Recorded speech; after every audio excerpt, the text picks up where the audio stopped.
Vietnam, February 1969. A column of American armored vehicles slowly crawls along a muddy dirt road in Tay Ninh Province when a lead tank with an aluminum hull runs over a mine buried in the ground. The explosion punches through the thin bottom, and white-hot fragments fly directly into the fighting compartment, where damaged 152mm caseless rounds are scattered on the floor. Within a fraction of a second, hell ignites inside the turret. The ammunition detonates one after another, and the multi-ton turret is torn from the hull, soaring into the air before the eyes of the rest of the column. The crew does not even have time to open the hatches. This was how men died inside the machine that the troops had already dubbed the aluminum coffin on tracks.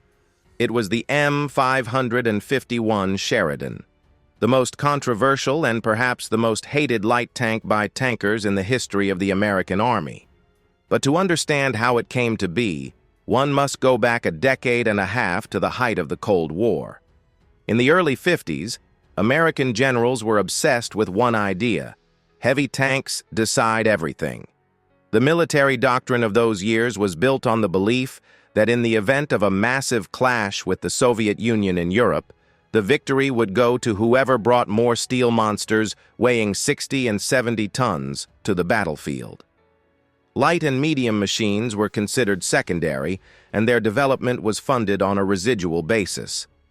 The core of the armored forces consisted of the M48 and M60, reliable, well-armed machines with powerful 105mm guns and strong armor. But they had one critical flaw that people preferred not to mention out loud. Weighing over 45 tons, they could not be quickly transported by air to any point on the planet. And the Cold War was heating up not only in Europe. Crises were flaring up in Asia, Africa, and the Middle East. American paratroopers needed armored vehicles that could land with them. The problem became obvious as early as World War II. Every time airborne divisions landed on enemy territory, they found themselves practically defenseless against enemy armor in the first hours. The paratroopers had only small arms and handheld anti-tank grenade launchers like bazookas, which could not always penetrate the frontal armor of even medium tanks. There was the M22 Locust light tank weighing 7.5 tons, which was delivered into battle by gliders, but its 37mm gun could no longer handle any serious opponent by mid-war. After the war, they tried to adapt the M41 Walker Bulldog for the light tank role, but at 25 tons of mass, it was too heavy for air transport, and calling it light was a stretch at best. Everything changed in the early 50s when the PT-76 amphibious tank first appeared at Soviet parades and exercises. This machine was capable of not only moving quickly on land, but also crossing rivers and lakes by swimming, which gave the Soviet Army a colossal tactical advantage in the conditions of the European theater of operations with its countless water obstacles. American generals realized they had nothing similar and that this gap needed to be closed as soon as possible. The contract to develop a new light tank went to the Cadillac division of General Motors, a company more commonly associated with luxury limousines than with combat vehicles. Cadillac engineers proposed two projects under the designations T-71 and T-92. The second option won, as it was heavier but more powerful. However, the T-92 revealed the same flaw. It could not swim, unlike its Soviet competitor. Refinement would have required enormous costs and several years, so the project was scrapped and started from scratch. The new machine received the experimental designation XM551. This time, the designers set an ambitious goal: to create a light tank capable of swimming, airdropping, and carrying a weapon comparable in destructive power to the guns of heavy tanks. But then, a serious bureaucratic problem arose. The Army was already spending huge amounts of money at that time on the joint development with West Germany of the MBT-70 main battle tank. The military perfectly understood that Congress would never approve the funding of two tank programs simultaneously, especially since the first one was already bursting at the seams due to budget overruns and missed deadlines. Then the Army leadership resorted to a ruse more worthy of clever merchants than combat generals. Instead of honestly calling the Sheridan a light tank, they classified it as an armored reconnaissance vehicle for airborne operations. The trick worked perfectly. In the spring of 1965, the project received the green light and a contract for $115 million, which translates to about $1,250 million in today's money. The luxury car manufacturer began assembling combat vehicles at a plant in Cleveland, Ohio. No one suspected then what this venture would turn into and how many lives it would cost. The tank that rolled off the Cadillac plant conveyor in Cleveland in late July 1966 looked like a machine from the future. Low-slung with a flat, wide turret and a predatory silhouette, the Sheridan was sharply different from the angular and massive M60s that formed the backbone of American armored forces in those years, but the main difference was hidden not in the appearance but in the materials. The hull of the machine was made not of steel, but of aluminum alloy, which allowed reducing the mass to 15.5 tons. This was nearly 3 times lighter than the main battle tanks of that time. Only the turret remained steel. And even that was protected only by thin sheets capable of withstanding a hit from a large-caliber machine gun, but no more.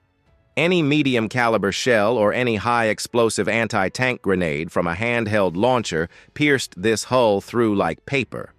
With a length of about 6 meters, a width of just under 3, and a height of a little over 2 meters, the Sheridan housed 4 people: a commander, a gunner, a loader, and a driver.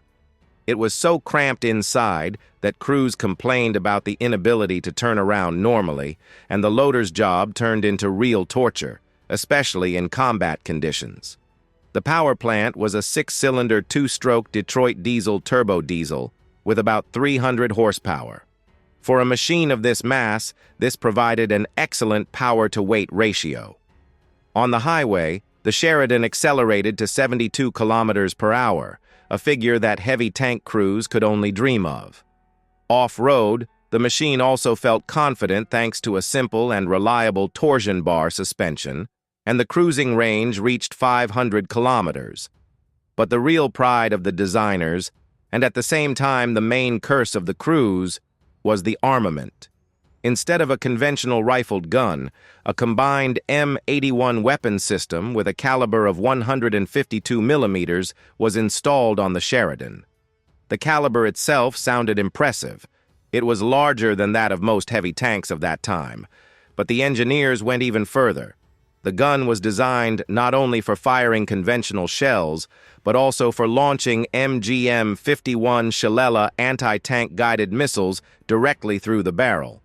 On paper, it looked like a revolution, a light machine capable of hitting heavy enemy tanks with guided missiles at ranges of over 2,000 meters. In practice, everything turned out completely differently. To begin with, the missile's guidance system was useless at a distance of less than 800 meters. In close combat, where tanks most often clashed, the Shillelagh turned into a useless piece of metal just over a meter long and weighing about 27 kilograms. Production problems and electronic reliability plagued the missile throughout its history. Despite the fact that almost 90,000 units were produced, they were used in real combat conditions only a handful of times. Conventional shells caused no less of a headache. To save space and reduce weight, the designers made them caseless. The powder charge was pressed into a combustible casing that was theoretically supposed to burn away completely upon firing.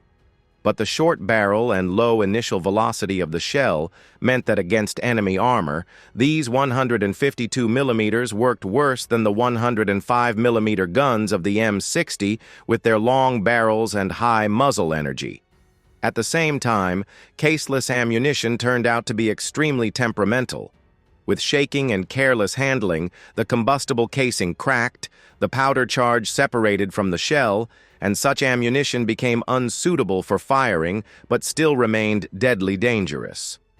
According to instructions, crews were supposed to throw out damaged shells, but in the cramped turret, this was often impossible. and faulty ammunition simply lay on the floor of the fighting compartment, ready to explode from any hit. Additionally, the rate of fire of the gun was dismal.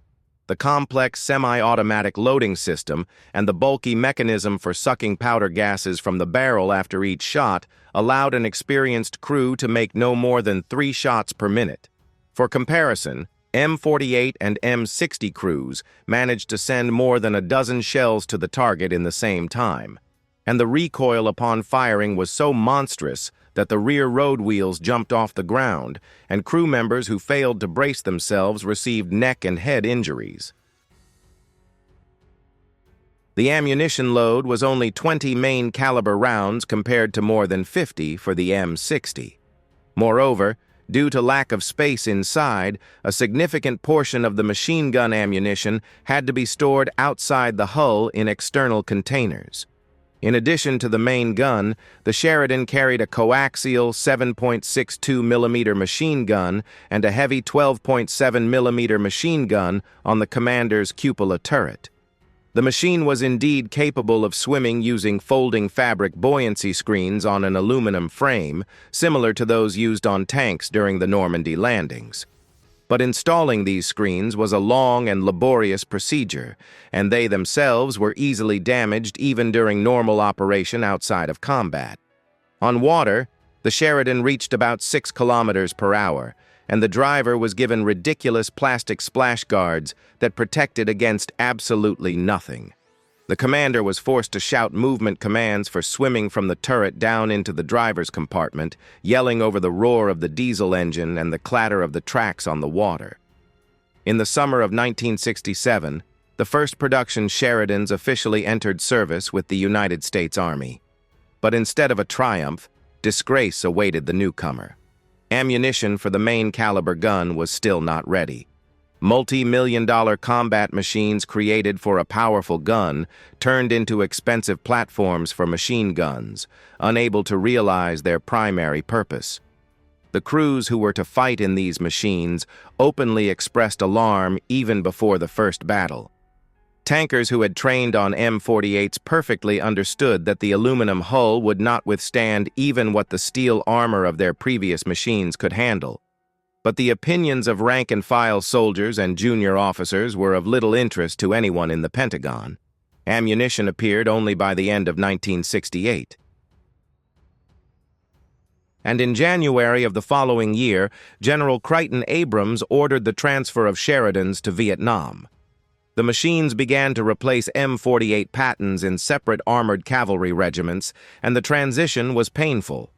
Crews accustomed to the relatively reliable and well-protected Pattons moved into cramped aluminum boxes with a temperamental gun and minimal protection.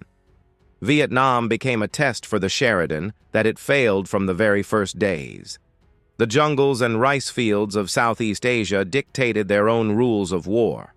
There were no open tank battles for which American generals had prepared. Instead, armor crawled along narrow paths and broken roads, where a landmine or an ambush with grenade launchers could wait around every corner. And it was in such conditions that the Sheridan's weak protection turned from a theoretical disadvantage into a death sentence. The enemy quickly realized that destroying this machine required neither heavy artillery nor powerful mines. A conventional handheld anti-tank grenade launcher, which the Vietnamese fighters had in abundance, was enough. A shaped charge grenade burned through the aluminum side, flew into the fighting compartment, and ignited those very caseless shells with their unreliable combustible casings. A chain detonation followed, and the light machine blew to pieces. Loss statistics among Sheridan crews turned out to be significantly higher than those of tankers on M48s and M60s. Command ordered a standard procedure. At any penetration of the armor, the crew was obliged to immediately leave the vehicle without waiting for the ammunition to detonate. Effectively, the Army officially recognized that after a hit, the tank was doomed, and the only chance to survive was to get out in seconds. This was not the case with any other armored vehicle of the American Army. In mid-February 1969, one of the Sheridans ran over a large landmine planted under a dirt road. The charge pierced the floor, and the 152mm shells stored inside instantly detonated. The machine exploded with such force that the crew had not a single chance to escape. A few months later, a column of 9 Sheridans was crossing a river when 3 machines were blown up by mines placed on the bottom of the crossing. All 3 were destroyed. But the worst single loss occurred in mid-March 1971, when during one engagement, 5 Sheridans were knocked out by grenade launcher fire, 5 machines in one battle. Such losses for a light unit were catastrophic. Burnt aluminum hulls with sides blackened by soot became a common sight along Vietnamese roads, with turrets torn off by explosions lying nearby. Crews of other machines driving past saw what awaited them in the event of a hit, and this did not add to combat spirit. Tankers quickly realized that relying on standard protection was pointless and began to modify their machines with their own hands. Steel shields were welded onto the positions of the heavy machine guns to somehow cover the gunners from fragments and bullets. Additional steel plates were welded under the floor for protection against mines, although this increased the mass and deprived the machine of the ability to swim. Some crews lined the sides with sandbags, others attached spare track links to the hull in the hope they would catch the shaped charge jet. All these improvisations were a gesture of despair. Soldiers were doing what the designers should have done, but didn't. For all its nightmare flaws, Sheridans still found their niche in Vietnam. Infantrymen who did not have to sit inside these machines valued them for the ability to quickly arrive on the scene and unleash fire on the enemy incomparably more powerful than the machine guns of M113 armored personnel carriers. Especially effective were the M625 canister rounds, filled with hundreds of steel, needle-like flechette submunitions. Upon firing, a cloud of these steel needles scattered in a fan, mowing down everything living in its path. Against infantry in the brush and fortified positions, this ammunition was incredibly destructive. Also, 152mm high-explosive shells worked perfectly against buildings, bunkers, and earthen fortifications, turning them into piles of rubble. By 1969, the command stopped throwing Sheridans into head-on clashes and moved them primarily to reconnaissance and convoy escort tasks. By the end of 1970, there were more than 200 of these machines in Vietnam, and those that survived the battles remained in the country until the spring of 1972, after which they were sent back to the United States. After returning from Southeast Asia, the Sheridan's career went downhill. Neither a replacement nor a serious modernization was prepared for this machine. And in 1978, official decommissioning began. Hundreds of Sheridans, still quite functional, were not needed by any commander wishing to lead his units into real battle. However, throwing away equipment on which billions had been spent would be too wasteful even for the Pentagon. And a new, quite humiliating use was found for the machines. In the early 80s, the Army opened the National Training Center at Fort Irwin in the middle of the Californian Mojave Desert. The plan was to conduct large-scale exercises as close as possible to real combat conditions. And for this, a mock enemy was needed, units simulating Soviet troops. Dozens of decommissioned Sheridans received new life in the most literal sense. Plywood and metal structures were hung on them, changing the silhouette beyond recognition. Now, former American light tanks portrayed Soviet infantry fighting vehicles and even main battle tanks during training battles. Tankers who were assigned to the mock enemy units drove the disguised Sheridans across the desert, playing out scenarios of clashes with Warsaw-packed troops. Such was the irony of fate. A machine that failed the role of a real combat tank turned into an actor playing someone else's role on the military stage. But before finally leaving the stage, the Sheridan was to endure a few more real combat episodes. The first and only combat airborne drop in the history of this machine took place in December 1989, when the United States invaded Panama during Operation Just Cause. Of the 15 Sheridans involved, 10 were dropped from C-5 Galaxy transport planes. This was precisely the moment for which the machine had once been created: the rapid deployment of armor from the air directly into the combat zone. However, reality again diverged from plans. 2 tanks crashed upon landing and were completely destroyed before a single shot was fired. The surviving machines supported the infantry during the capture of key sites in Panama City, but even in clashes with poorly armed Panamanian defense forces, reviews of the Sheridans were restrained. 20 years of waiting for one drop in which almost a fifth of the machines did not survive landing. Such a result can hardly be called a triumph. The next test was the Persian Gulf. In August 1990, Iraq invaded Kuwait, and the American Army began moving troops to the Middle East as part of Operation Desert Shield. The 82nd Airborne Division was among the first units deployed to Saudi Arabia, and more than 40 Sheridans arrived with the paratroopers.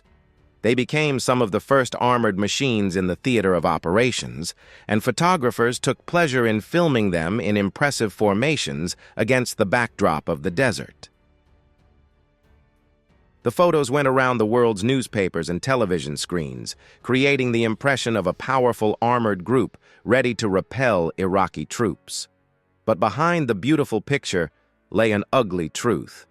The Iraqi Republican Guard possessed Soviet main battle tanks against which the Sheridan had not the slightest chance in either firepower or protection.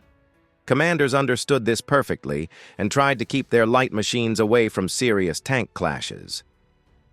When the Desert Storm ground operation began in February 1991, Sheridans were used mainly for reconnaissance and infantry support, avoiding direct combat contact with enemy armor. Shillelagh guided missiles, which were supposed to be the main ace against heavy tanks, once again turned out to be almost useless. During the entire conflicts in Iraq and Afghanistan, fewer than a dozen missiles were used out of almost 90,000 produced. Billions of dollars spent on the development and production of this weapon effectively went into the sand in the most literal sense of the word. The 82nd Division continued to operate its Sheridans even after the Persian Gulf. But not because the command was happy with the machine. The reason was much more mundane. There simply existed no other light tank in the Army arsenal that could be quickly moved by air. The Sheridan remained the only option, albeit an obviously outdated one, albeit dangerous for its own crews. Reinforced armor and thermal imaging sights for night combat were installed on late modifications. But these improvements could not fix the fundamental flaws of the design laid down back in the 60s. Engineers still tried to save the machine's reputation, and one of the most ambitious experiments was the installation of a new gun with a caliber of 105 millimeters, the same as on the main battle tanks of that period. Theoretically, this solved several long-standing problems at once. A longer barrel provided a high initial shell velocity and, as a result, a real ability to penetrate enemy armor. And standard cased ammunition was incomparably more reliable than the temperamental 152mm caseless rounds. But tests quickly showed that the 15-ton machine with an aluminum hull physically could not withstand the recoil of the powerful gun. During firing, the entire structure shook so violently that there was a threat of destroying the turret and chassis mounting points. The light hull, which was once considered the Sheridan's main advantage, once again became its main curse. The project was closed, and the experimental prototype went to gather dust in a warehouse. In parallel, the Army was working on a much more radical solution: to completely replace the Sheridan with a new machine. The program received the designation M8 and involved the creation of a new generation armored gun system that would combine lightness sufficient for air transport with firepower and protection close to the level of full-fledged combat tanks. Development went on for several years. Prototypes underwent testing, and it seemed that the paratroopers would finally have a worthy replacement for the annoying aluminum veteran. But in 1996, when the project was already at a late stage, Congress cut the funding. The program was closed, millions of dollars spent turned to nothing, and the Sheridan again remained the only light tank in the arsenal, without an alternative and without prospects. The 82nd Airborne Division continued to keep the last Sheridans in service until the late 90s, and every year their condition worsened. Spare parts for a machine long out of production became increasingly scarce, and mechanics performed miracles keeping equipment running that was already over 30 years old. When the last units were finally decommissioned in 2003, an unenviable fate awaited them. Some of the machines were taken to ranges where they became targets for new anti-tank systems. Not long ago, combat tanks were shot at by missiles and guns, practicing the skills of hitting armor on them. Other Sheridans were loaded onto barges, taken out into the ocean, and sunk to serve as the basis for artificial reefs. Aluminum hulls lay on the sea floor, overgrown with corals and algae, a finale that would be hard to invent even in the darkest science fiction novel. In total, more than 1,600 Sheridans rolled off the conveyor during the years of production. After the war in Vietnam, Congress initiated an investigation, the results of which turned out to be devastating. The government's budget office found that the real costs of developing the Sheridan exceeded $1.3 billion in the prices of those years, which translates to about $12 billion in today's money. Congressman from New York Samuel Stratton publicly accused the Army of what he called blatant incompetence, emphasizing that the machine was sent to war in a state of total unreadiness for combat, and soldiers paid for others' mistakes with their lives. The investigation also revealed that the Army leadership intentionally hid the scale of the problems from civilian oversight bodies, downplaying losses and inflating the Sheridan's combat successes in official reports. By the time the Sheridan era finally ended, military doctrine had already moved far ahead. Modern infantry anti-tank systems like the Javelin proved capable of destroying heavy armor at ranges that the creators of the Shillelagh could only dream of, and they were carried on the shoulders of 2 paratroopers. The need for a light tank dropped by parachute, which 30 years ago seemed acute, had effectively disappeared. Even the poorest and worst-trained armies in the world had acquired grenade launchers, missiles, and powerful improvised explosive devices against which thin aluminum armor was powerless. Tanks like the Abrams, with a mass of over 70 tons, accelerated no worse than the Sheridan, carried incomparably more powerful weapons, and were transported by the same C-5 transport planes, albeit one per flight. The only advantage for which it was created and endured, speed of air transport, ceased to justify all its deadly flaws. If you liked this story, support it with a like and write in the comments which military equipment interests you most. Subscribe to the channel so you don't miss the next episodes, because there are still many incredible stories ahead about machines that changed the course of wars and those that forever remained in the shadows.